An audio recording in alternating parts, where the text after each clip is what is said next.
A boy named Krog lives in the mountains with his family, but Krog isn't ordinary. He's a shapeshifter who can transform into a puma. His family has one strict rule: stay away from humans. They believe humans are dangerous, but Krog's curiosity grows stronger. He wonders what life is like beyond the mountains. One day, Krog breaks the rule and leaves his family. A kind couple discovers him and adopts him. Krog now has a human family, a home, and siblings. One morning, Krog watches disturbing news. Mysterious animal attacks are happening everywhere. Animals are behaving violently. Nobody understands why. Krog feels uneasy. Something feels familiar. That day, Krog prepares for his new school. He gets into the car with his adoptive mother, Anna, and sister, Melody. During the journey, Krog notices two black crows following their car. He wonders if they're shapeshifters too. That night, the family stops at a hotel. Strange noises wake Krog. He looks outside and sees wolves running down the street. At the same moment, lights in the building across go black. Krog knows this isn't normal. The next morning, they arrive at Clearwater High School. Krog steps out and freezes. The two crows are now human students. His suspicion was correct. Principal Lisa approaches. She asks Anna how she found Krog. Anna explained that years ago, as a social worker, she found Krog in danger. He was terrified. She adopted him.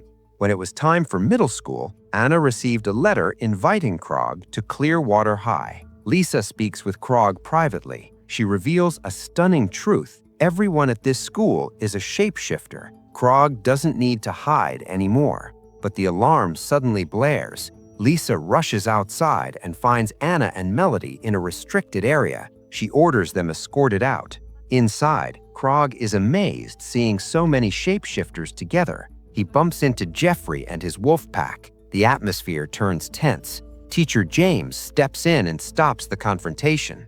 After the welcome ceremony, wealthy Andrew arrives. He funds the school. Krog meets Andrew shortly after. During their talk, Krog admits he left the mountains because he felt there was more to life than being a puma. Later, a squirrel appears at Krog's window. It transforms into Holly, his assigned guide. In transformation class, the teacher warns students can only use powers during lessons. Brandon, a bison shapeshifter, transforms first, but loses control, causing chaos. Watching this, Krog feels insecure.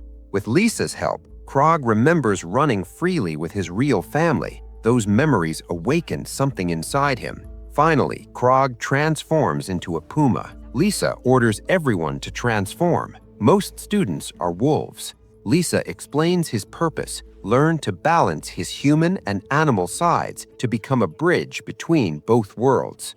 Brandon becomes Krog's roommate. At dinner, Krog meets Dorian, a cat shapeshifter who lived as a pet until humans caught him opening sardines with his hands. Many students respect Krog after seeing his puma form, but some fear him. One small student runs into Jeffrey's pack. Krog steps in to protect him. The wolves try intimidating Krog, but James stops the fight. That night, Brandon transforms in his sleep and destroys his bed. During combat class, Andrew hands Krog a pouch containing puma urine. Krog smells it and transforms instantly. Though his opponent is bigger, Krog moves faster and wins. Andrew offers to become Krog's mentor, but Jeffrey, consumed with jealousy, challenges Krog to a duel. If Krog beats the wolves, they'll leave him alone. Krog tells his friends. Brandon warns fighting could get him expelled, but Krog refuses to back down. Holly promises to help. That night, they sneak out. Krog transforms and reaches the meeting spot. It's a trap. Jeffrey's entire pack surrounds him. The wolves attack together. Holly pushes Brandon off a cliff, forcing him to help. While Brandon distracts the pack, Krog fights back. The wolves retreat. Jeffrey is defeated. The next morning, Andrew takes Krog for a drive. He reveals a real puma shouldn't have needed help.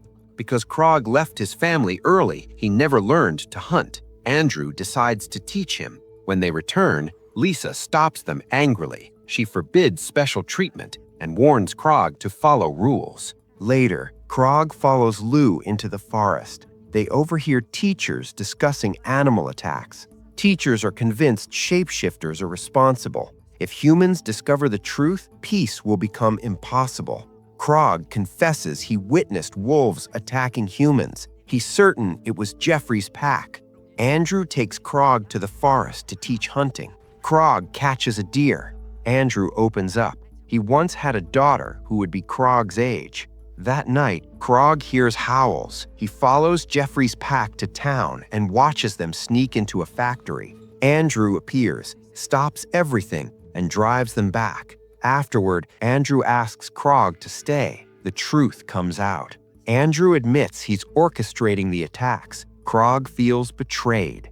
Andrew shares his tragic past. A hunter killed his wife and daughter. Since then, Andrew has hated humans. He believes humans destroyed nature. For 50 years, the council tried guiding humans peacefully. Nothing worked. Andrew decided to act alone. Andrew invites Krog to join. Krog refuses. Andrew clarifies he doesn't want to kill humans, only destroy machines that destroy animal homes. Krog agrees to keep the secret. The next morning, Brandon gets hit by a car belonging to Krog's adoptive parents visiting him. Anna invites Krog for the weekend. Later, Andrew calls and invites Krog to a mission that weekend. Krog refuses, making clear he doesn't support harming humans. Krog practices in the forest. A drone appears belonging to a hunter. Krog runs desperately. Wing destroys the drone. After escaping, Krog collapses. Andrew finds him. When Krog wakes, he tells Andrew about the hunter. A painful realization hits him. What if the same thing happened to his real family? That fear changes everything. Krog decides to join Andrew's fight. Andrew reveals he sent shapeshifters to search for Krog's real family. Anna calls and cancels their trip. Brandon and Holly worry, but Krog pulls away. Krog leaves with Andrew toward a mining site. Krog must scare animals away. Jeffrey's wolves evacuate workers. Krog chases rabbits, then realizes his adoptive parents are camping nearby. Terrified, Krog calls Andrew. Andrew claims they're safe. Workers flee. Derek releases massive logs. Krog begs him to stop. If logs fall, his family will die. Brandon and Holly arrive. Shadow and Wing appear. The wolves panic and run. Lou tries reasoning with Derek, but he shoves her. The crows attack. Derek transforms into a grizzly bear. Brandon protects his friends. Krog throws Derek out. Andrew removes logs blocking wheels. The vehicle moves. Krog realizes Andrew is letting logs fall. Feeling betrayed, Krog attacks Andrew. But suddenly, he sees logs rolling toward his family. He stops and runs. Logs crash down. Anna screams, but Melody doesn't hear. She's wearing headphones. At the last second, Krog pushes Melody out of danger. Anna runs to Melody, crying with relief. Melody says a Puma saved her. Lou and others find Krog motionless. For a second, they think he's dead. Then he opens his eyes. Krog checks his family. Andrew appears, pretending he just arrived. He calls a helicopter. They all survive. Once parents are safe, Krog explodes with rage. He threatens to tell the headmistress. Andrew delivers a chilling response. He found Krog's real family in Yellowstone Mountains, but will only reveal their location if Krog stays silent. Lisa arrives. Andrew blames Derek. Lisa isn't convinced, but police are close. She leaves, promising investigation. Back at school, Krog and his friends are welcomed as heroes, but behind the cheers, Krog knows the truth. This fight is far from over.